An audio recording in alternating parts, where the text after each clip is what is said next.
sont de nationalité exclusivement sénégalaise suñuy xool bu baax en quelque sorte yenn contrat yeeg yooyu ñoom ñoo ko signé donc cette question est stérile Ah oui, non seulement Néné elle est stérile mais bizarrement ci contexte bi nga xam ne dañ ko yëkkati daf ñu fekk ci CAN bu Côte d'Ivoire di organiser. Côte d'Ivoire ku ko dégg xam ne am na lu ko tasoon. muy ivoirité wàllu double nationalité maanaam mbirum waaso wala xeet Côte d'Ivoire rek da jot na dafa doy comme exemple pour ñun Sénégal ñu def attention ci débat bu ni mel.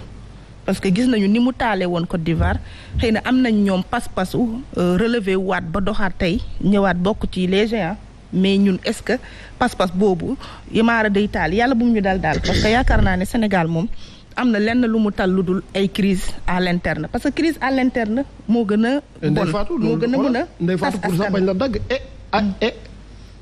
ou ñoo tax Côte d'Ivoire lakk waaw mu ngi noonu ou mooy ivoirité bi rek concept d'ivoirité et c'est le même concept qu'on est en train de développer sénégalité. Ça peut être un précédent dangereux. Un précédent dangereux si on suit l'exemple de la Côte d'Ivoire muy une chose l'autre chose wax nga ko su ñuy wax ci sénégalais exclusivement sénégalais président yi ñu fi amagum yépp de Léopold Sédar Senghor au président Macky Sall ils sont tous de nationalité exclusivement sénégalaise.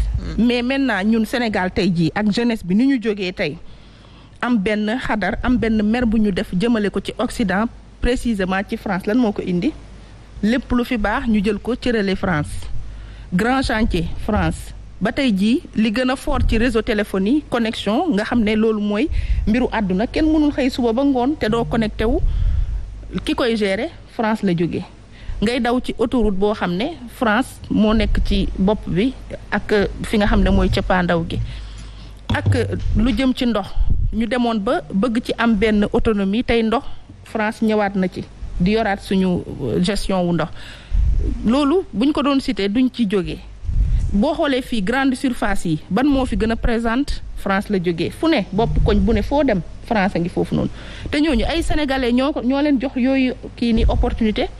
Kon parler de double nationalité pour man loolu vraiment c'est un faux débat ñun li ñu soxla Sénégal mooy un patriote koo xam ne day ñëw jël li fi gën yépp teg ko ci loxo sénégalais yi parce que li ñu delloo ginnaaw bokk na ci lépp lu fi baax rek ñu foog ne tubaab bi ñooñu ko mën a gérer kon pour man ce débat là il n'est pas opportun pour ñu animer ko ci moment bi nga xam ne dañuy dëgmal une présidentielle te wàllu nationalité exclusivement sénégalaise bi boobu après le code consensuel de 92 lañ ko inclure ci élection présidentielle au Sénégal mais de 1960 à 92 il suffisait juste d'être sénégalais maintenant on se fie à la déclaration sur l'honneur pourquoi les autorités ont été intelligentes parce que nit ki ci déclaration nga mën a sukkandiku gëm ko ci kàddu mais sinon conseil bi képp kuy candidat su bëggee vérifier ndax am na beneen nationalité kon day wër àdduna fu ne dina fa dem def fa ay gëstu pour seet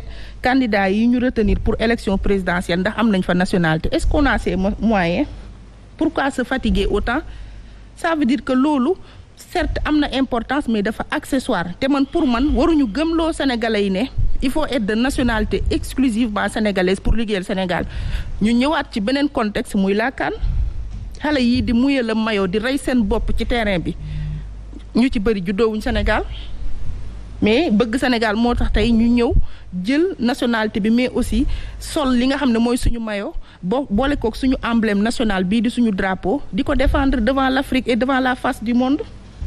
Donc, je pense que c'est même manquer de respect à ces jeunes qui sont présentement en Côte d'Ivoire que de parler de double nationalité. Parce que nous, c'est un débat qui est divisé directement au moment où nous avons un enthousiasme de ko ci réew mi.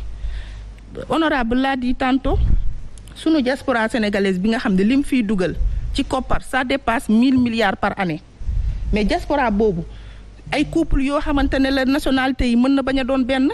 léegi liñ bëgg a wax mooy ñooñu di liggéey ci réew mi di ko fi yónnee di tabax ay kër di jënd ordonnance di ngénte di dëj di def lu baax ci côté social ñooñu lépp lu ñu jur bu fekkee seen yaay du sénégalaise ñoom mënuñu fee am ndomboy tànk wala mënuñoo jiite réew mi su fekkee am nañu xam-xam bi am pas-pas bi am yéene bi donc c'est un faux débat de parler de double nationalité léegi nag li ci xaw a yéeme mooy ça vient d'un opposant on parle des élections inclusives on voudrait une solidarité, une union des forces dans l'opposition, n'est-ce pas? C'est ce que vous prônez. Évidemment. Alors, entre opposants, comment on peut introduire des recours pour s'éliminer?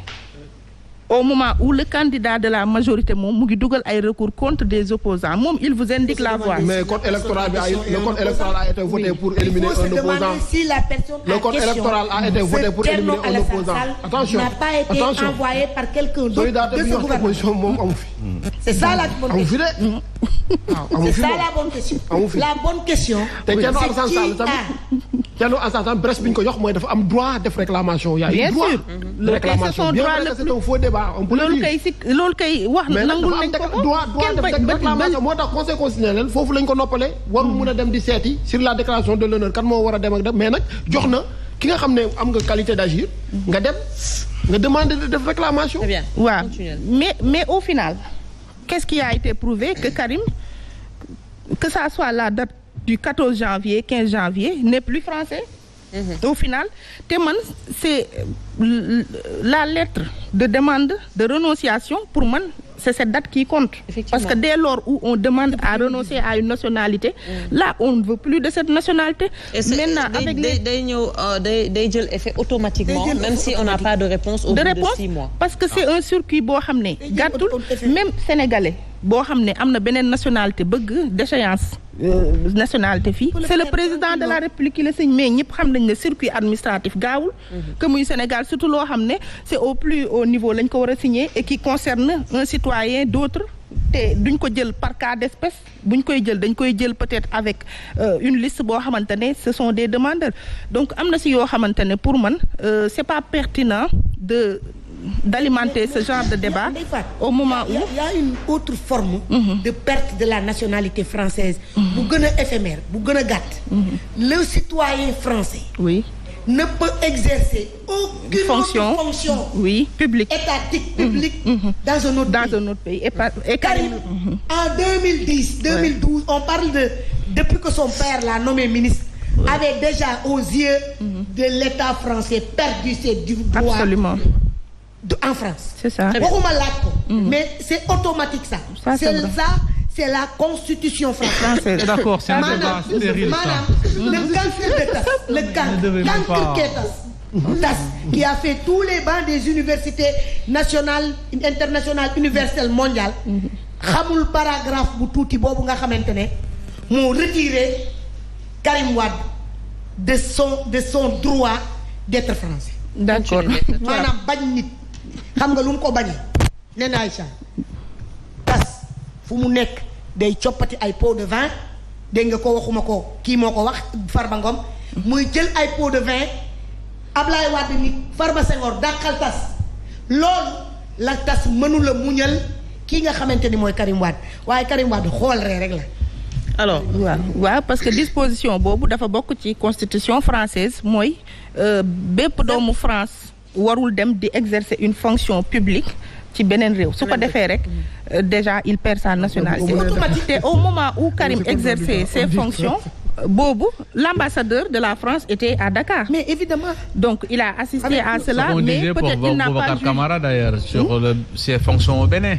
Oui. Les gens commencent à parler de ça. C'est ça et puis moment boobu pour man sax le blanc a été plus futé que nous parce que il s'est dit Karim Wade qui a un père sénégalais exerçant une fonction dans l'État du Sénégal moom xëy na peut-être il n'a pas trouvé opportun de poursuivre Karim Wade en tant que Français qui exerce au Sénégal et maintenant c'est un Sénégalais qui poursuit Karim Wade pour dire que il a une nationalité française. C'est ça qui est vilain en fait. Le blanc nous donne très bien que une leçon.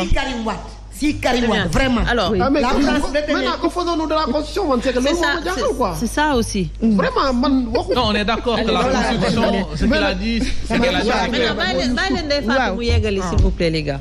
Donc nen ne je pense que lii Thierno Alassane Sall wax droit la ci moom sañ-sañ la ci moom mu def ko en tant que candidat mais je pense que su amoon projection politique tamit dina ci def ndànk parce que dañu jëm ci présidentielle. Second tour mën na am te en général second tour c'est le moment de former les grands ensembles et au cas où Karim arrive au second tour face à un autre candidat peut-être de la majorité anyway qu'est-ce que va faire Thierno Alassane Sall. ñi ko jox parrainage il va encore lay woteel ñooñu ñoo ko jox parrainage ñoo ko yónni ñooñu lay woteel. waaw bu loolu amoon qu'est-ce qu'il va faire bu fekkoon tam moom moo dem deuxième tour soxla l'électorat du PDS pour mu soutenir ko alors qu'est-ce qu'il va faire donc am na loo xam ne en politique il faut l'éviter. Comment l'éviter mooy di poser des actes yoo xamante ne daf lay yóbbu ci chemin de non-retour parce que bu defee lii tey moom xam naa ne nekkul kuy envisager un compagnonnage avec le PDS wala un soutien venant du PDS. Et pour couronner le tout, Maître Abdoulaye Wade avec tout ce qu'il a fait dans ce pays 26 ans d'opposition 12 ans à la tête de ce pays je pense que lépp lu mu jur nit war na xalaataat bu baax suy jël kooku di douter une fois que ne Sénégal la jóge ou pas wala di jéem a fexe nu muy indee point buy wane ne kii du sénégalais parce que Maître Wade quand même c'est un sénégalais pur sang nekk na koo xamante ne c'est un patriarche et que ne serait-ce que ancien président bi mu doon au Sénégal avec tous les honneurs qu'on lui doit que mu am point positif ou négatif dans son magistère am na loo xamante ne pour man venant de quelqu'un bu fekkee loolu rafetul Karim Wade biñ koy woo fii au Sénégal devant la justice amul benn moment bu ma prévaloir sa nationalité française parce que mënoon na toog France ba ñu wuy si ne man je suis français te kon Sénégal da doon def une procédure très longue pour l'extrader mu mën a wuy si justice sénégalaise mais il est venu c'est ça il est venu en toute liberté xam nañ kuy France. Et récemment Colin Faye. Oui. biñ koy jàpp fii. oui moom suñu jarbaat suñu doom lañ boole jàpp. yooyu yëpp ba xëy ci ba ngoon jot doomu ginnaaw raay. Colin Faye dañ ko jël barki dem extra. C'est ça parce que la France moom elle ne transige. Et on a vu des opposants. On a vu au Sénégal je ne peux pas citer de nom. Des opposants qu'on a arrêtés et qui ont une double nationalité. En un moment ils ont activé cette double nationalité pour que ñu génnee leen ci prison loolu gis nañ ko fii je veux pas citer de nom pour stigmatiser rien que pour dire que au moins sur ce point Karim Wade amul benn yoon bu mu prévaloir de sa nationalité française face à la justice sénégalaise. Très bien alors Aliou Sow pourtant ñu ngi attaqué peut-être TAS disant que c'est pas élégant mais est-ce que duñu dem tamit xool beneen affaire muy la constitution.